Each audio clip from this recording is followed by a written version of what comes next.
Breaking news చూస్తున్నాం. నేడు చిన్న మధ్య తరహా పరిశ్రమ పాలసీని ప్రభుత్వం ప్రకటించనుంది.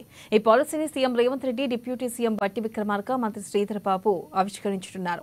మాదాపూర్ శిల్పకళా వేదికలో ఎంఎస్ఎం పాలసీని ముఖ్యమంత్రి రేవంత్ రెడ్డి విడుదల చేయనున్నారు.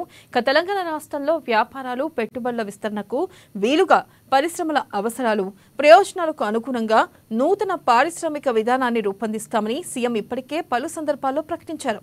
అయితే అమెరికాలో వ్యాపార అవకాశాలన్నీ మన రాష్ట్రంలోనే ఉన్నాయని, చైనాకు ప్రత్యామ్నాయంగా ఎదగాలనే సంకల్పంతో నూతన పారిశ్రామిక విధానాన్ని తీసుకురాబోతున్నామని తెలిపారు. ఇక ఈ క్రమంలో రాష్ట్రంలో కొత్తగా 6 విధానాలను తీసుకురావాలని ప్రభుత్వం యోచిస్తుంది. పారిశ్రామిక అభివృద్ధికి ఎంఎస్ఎంఈ పాలసీ, ఎగుమతి విధానం, కొత్త life sciences policy, reserved EV policy, medical tourism policy, green energy policy అనే 6 కొత్త పాలసీలను ఖరారు చేయాలని గత సమీక్షలో ముఖ్యమంత్రి అధికారులను ఆదేశించారు. ఇక ఈ నేపథ్యంలో ఇవాళ ప్రభుత్వం ఎంఎస్ఎంఈ పాలసీని ప్రకటించబోతుంది.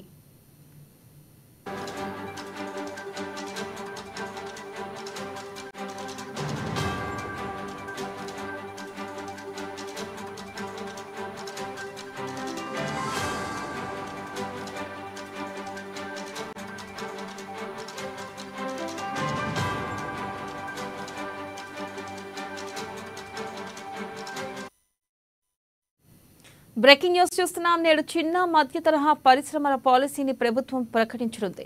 ఈ పాలసీని CM Revanth Reddy, deputy CM బట్టి విక్రమార్క, మంత్రి శ్రీధర్ బాబు ఆవిష్కరించనున్నారు. మాదాపూర్ శిల్పకళా వేదికలో ఎంఎస్ఎంఈ పాలసీని ముఖ్యమంత్రి రేవంత్ రెడ్డి విడుదల చేయనున్నారు. ఇక తెలంగాణ రాష్ట్రంలో వ్యాపారాలు, పెట్టుబడుల విస్తరణకు వీలుగా పరిశ్రమల అవసరాలు, ప్రయోజనాలకు అనుగుణంగా నూతన పారిశ్రామిక విధానాన్ని రూపొందిస్తామని సీఎం ఇప్పటికే పలు సందర్భాల్లో ప్రకటించారు.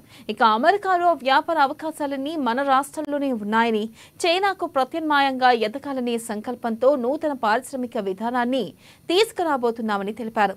ఇక ఈ క్రమంలో రాష్ట్రంలో కొత్తగా 6 విధానాలను తీసుకురావాలని ప్రభుత్వం యోచిస్తుంది.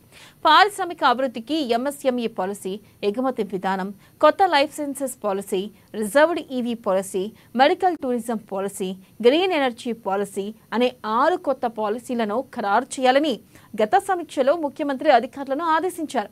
ఇక ఈ నేపథ్యంలో ఇవాళ ప్రభుత్వం ఎంఎస్ఎంఈ పాలసీని ప్రకటించబోతుంది.